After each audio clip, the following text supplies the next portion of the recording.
Hello, this is a video wherein I will be describing my new epistemic philosophy, or doxastic, what's it called, framework, or logic. Um, Hello, here's the script. Hello, I'm here to explain my new philosophy, or philosophy of belief, called Panepistimic Bivalence, or Doxastic Superposition. How it works, as well as the natural implications that arise from it in regards to the larger psychiatric establishment and the political theological implications thereupon.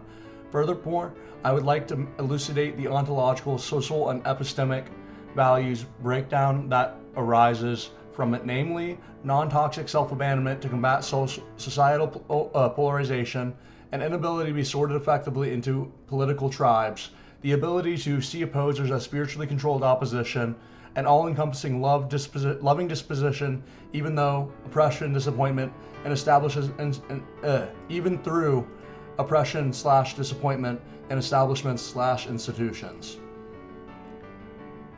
And also the Thelema-Mandaen omnis disposition that lends itself to political and ideological soulism, Anarcho-Antirealism, and being an ontological insurgent, as well as a psychic anti-terrorist intent on strengthening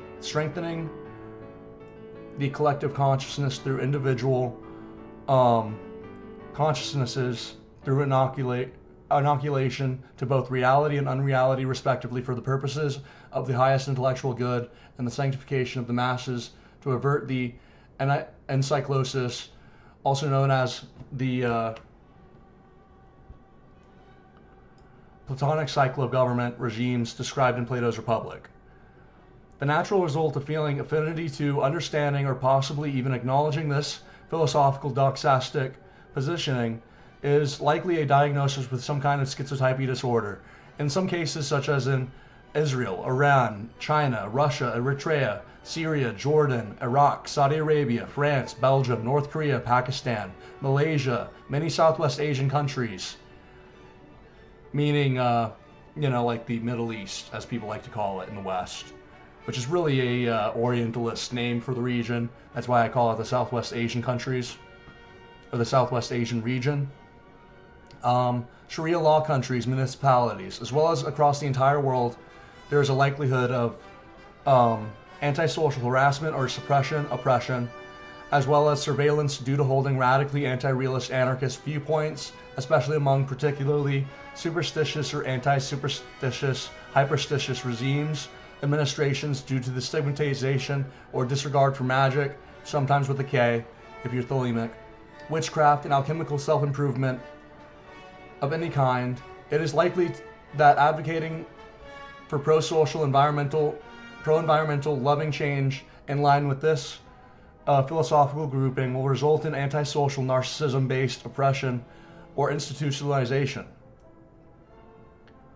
So in essence, what doxastic superposition, panepistimic bivalence are,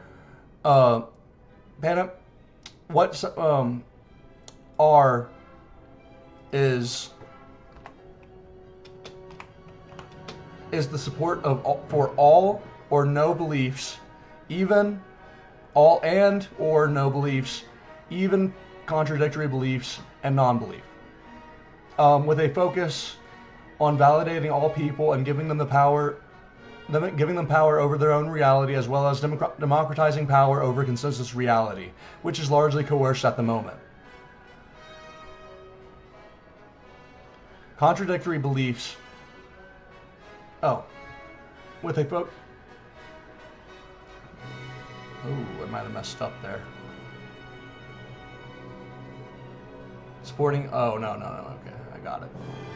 I feel as though this is a doxastic attitude, logic, and philosophy intentionally put this as a. As a doxastic attitude, logic, philosophy intentionally opposes all doxa, whether mainstream or not intentionally. Or not intentionally lean. That's supposed to be a comma there. Sorry, I'm going through this as I speak. Intentionally leading into Moore's paradox, with the ultimate goal of enhancing the destruction of both consensus and non-consensus realities, as a means of creating intellectual provolution. To quote ScienceDirect.com, Moore's paradox, e.g., "It's raining, but I don't think it's raining," it's widely considered infelicitous despite being logically consistent. In this paper, we extend Moore's paradox to moral discourse and test whether moral statements like "murder is wrong, but I don't disapprove of it" elicit similar intuitions. And then I'm going to quote the Human Front, which I wrote down here, pocket-sized Moore's paradox. End quotes. Wittgenstein thus called for clarification of the expression "I believe," arguing that it isn't intelligible. Things are either true or they're not. In Philosophical Investigations, he writes, "How did we ever come to such a expression as 'I believe'? Did we observe ourselves and other people and so discover belief? Hence, 'I believe' is really just equivalent to 'and this is the case,' thus P, and I believe not P, are just two propositions of the same kind which do contradict each other, dispelling an unavoidable paradox. Belief, true or false, is usually taken to be meaningful. It's matched up against some kind of objectivity, e.g., example, through justification. This undermines Wittgenstein's view that false beliefs aren't possible. But when we lift all our pride about it, we can say such objectivity exists. Wittgenstein's own version of truth is deflationary. For him, truth has no implicit meaning. Example, e.g., it's not verifiable. Rather, it is implicitly fixed.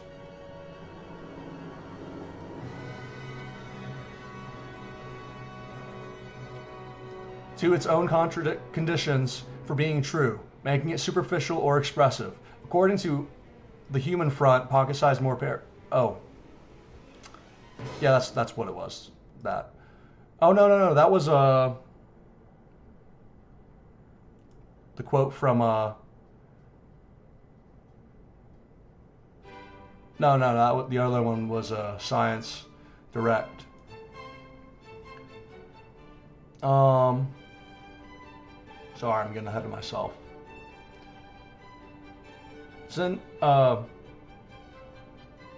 To further solidify my point, according to Center for German Philosophy, UniversityChicago.edu, Wittgenstein and Moore's paradox. The aim of this workshop will be to understand why Wittgenstein thinks that Moore's paradox provides an example of something that is akin to a contradiction and how it brings out, as Wittgenstein puts it, that logic isn't as simple as logicians think it is.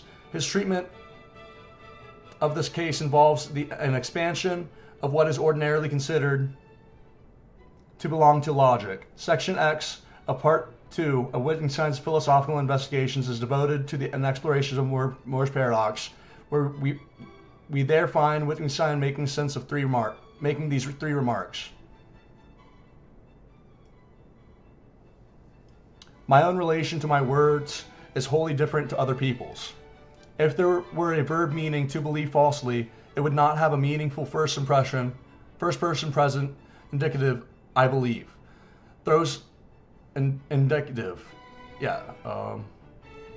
I believe throws light on my state. Conclusions about my conduct can be drawn from this expression. So there is a similarity here to expressions of emotion, of mood, etc. The workshop will seek to understand how my relation to my words is wholly different from my relation to those of other people, wherein the asymmetry lies between the use of arranged verbs such as "I believe," "know," and "perceive" in the first person present indicative form, and other uses of the same verbs, e.g., example, in the second person or past tense form, semicolon, and how the logical grammar of these verbs is related to that of expressions of emotion, of mood, and of sensation, including expressions that takes the form of vowels. They further had explorations of why Wittgenstein thinks a philosophical investigation of these 3 points ought to lead to an expansion of transformation of our entire conception of logic, of which I don't have access due to not being a student, and I can't access their, workshop, unfortunately. Although I implore you to pay for services with that university and investigate at your own leisure. As I assume it would be highly beneficial to this subject and the expansion of this new philosophy of epistemology, or epistemic philosophy.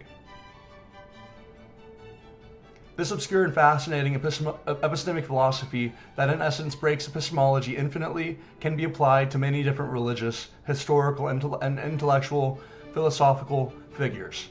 For one example, I will quote PruittCares.org articles, The Paradoxical Nature of Jesus, the way that Christ is as the New Testament's Jesus.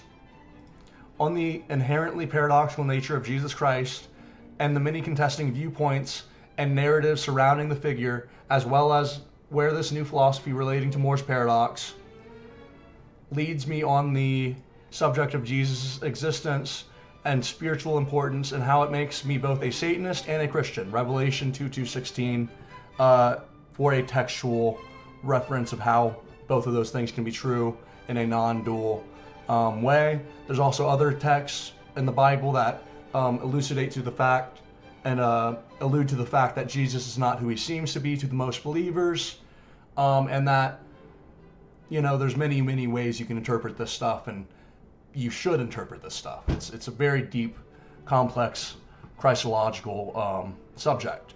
Christology is deeply impacted by the Bible, as it is the primary source for biblical Christology, obviously.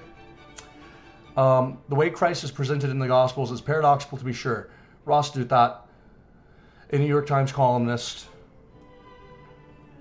subject and author of the book Bad Religion, explains it this way.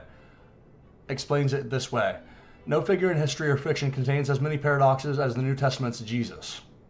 In my opinion, Jesus is the clearest illustrated figure of the infinite multiverse of being, wherein we cannot access other realities distinct from our own, divided by an infinitely fine and wide barrier of epistemology. Similar to how no two atoms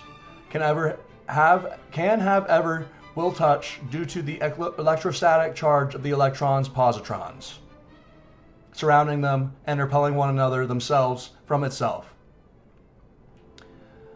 One could say all possible assertions about negating Jesus Christ may be both true and false until definitively proven otherwise.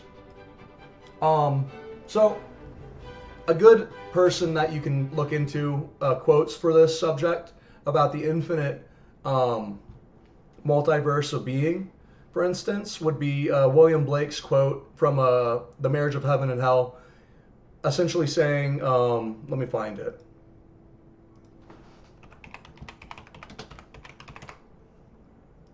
If the doors of perception were cleansed, everything would appear to man as it is, infinite. For man has closed himself up, so he sees all things through narrow chinks in his cavern. William Blake, The Marriage of Heaven and Hell. Yes.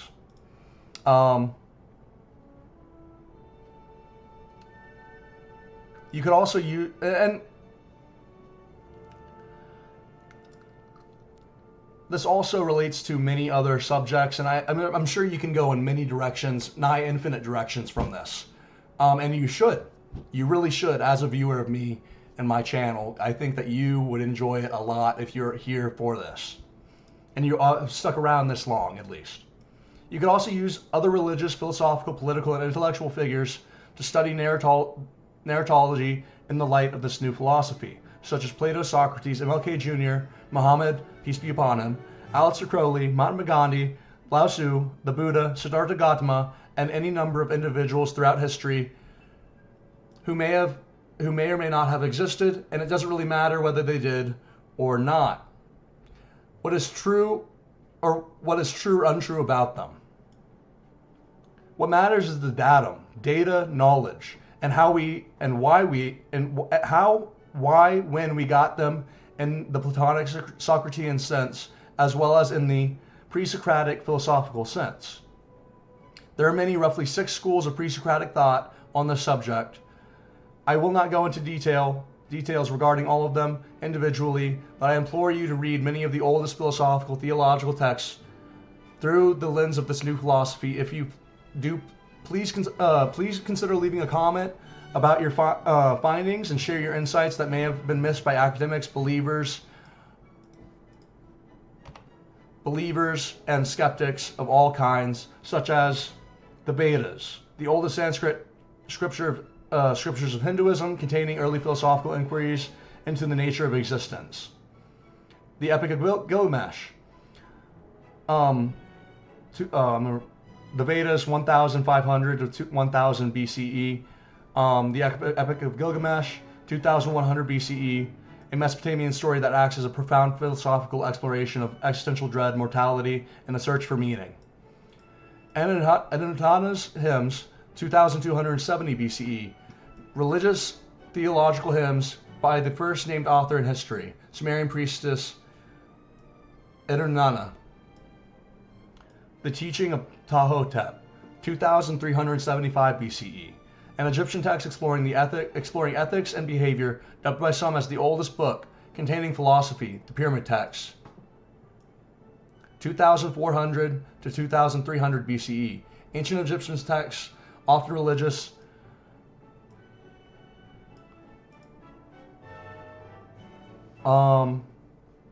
dealing with sacred space. I messed something up. Often religious in nature, describing rituals and afterlife beliefs. Kesh Temple Hymn, 2600 BCE, an early Sumerian text, dealing with sacred space and theology.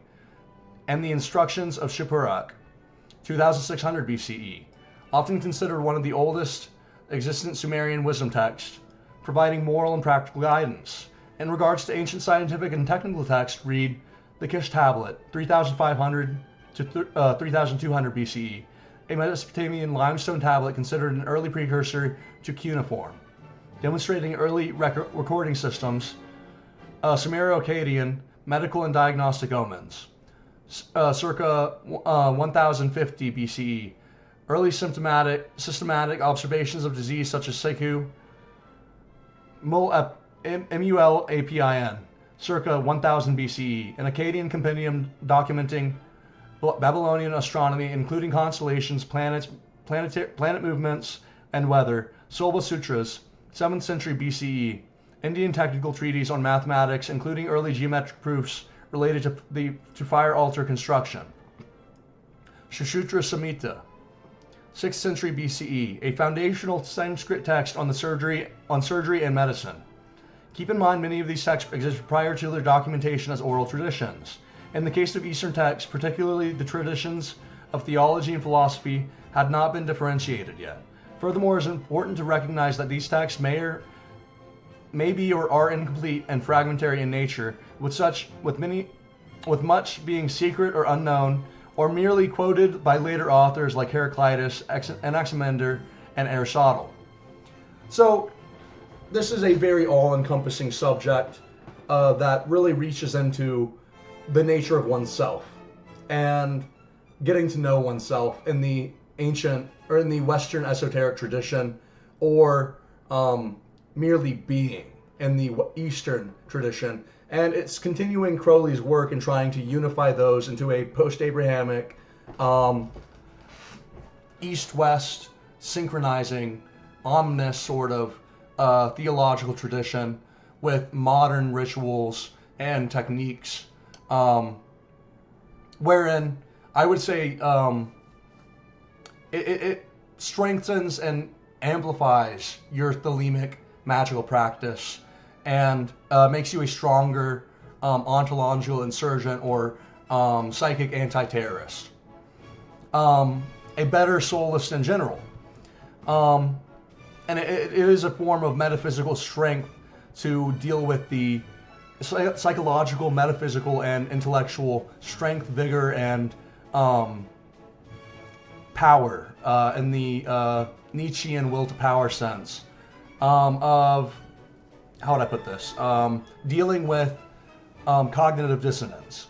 So instead of running away from cognitive dissonance and being like, I don't want to think about how I read one thing and then I read another within the same book, and I can't handle the direct contradiction of terms. So for instance, many different, where is it? Revelation 22:16 basically says Jesus is saying, I'm the devil. You know, I'm the morning star. I'm Lucifer. I'm also your savior, the root of David, your Lord, the Moshiach, come to earth to bring justice and peace and equality to all men, through the ending of the old covenant and creation of a new covenant, wherein the goyim, or the pagans, or whatever you want to call them, would be allowed into the kingdom of heaven through him. And that is something that a lot of Christians cannot in any terms reconcile, and they just run away from, and they avoid the cognitive dissonance of that fact as hard as they possibly can, because it is so painful for their psyche to deal with that cognitive dissonance, instead of facing it head on, working through it, around it, with it, and the paradox therein. We have this presupposition that reality has to be coherent, when really that was never a promise granted unto us. And I assume that is something that is understood and refuted and disagreed with and agreed with in all of these early texts, especially the Eastern ones, because for them it was much more about being rather than knowing yourself, being rather than knowing. And I think that you have to get past the distinction between being and knowing, to truly make spiritual progress in the new aeon. Yeah, I mean, that's all I gotta say so far. I may make a part 2 to this video, make another script to aspects that I didn't cover in this video, depending on if people want to see that, what the recommendations would be, what their questions are. Please put that down below in the comment section. I would be grateful to you if you did. I'm grateful for you even having watched this far. Please like, share, subscribe. If you want to see more content like this, more schizo-maxing, neurodivergent maxing bullshit philosophy like this. I think it's probably the best philosophy that I've seen, because it's my work. I've got to feel like it's the best that I've seen so far, due to its novelty and its strangeness and inherent interconnectedness with the rest of the Terence McKinnon transcendental object at the end of time. Thank you very much. Bye. Hope you enjoyed.